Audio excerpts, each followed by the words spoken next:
Welcome to another video from DIY Daily. Today we're going to show you how to do the service light reset on this 2017 Vauxhall Vivaro. You can see we've got the service required on the dash there and the spanner lit up.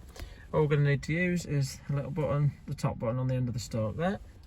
And if you use that, scroll through the menu, you want to get to where it says service intervals. And then press and hold the top button there.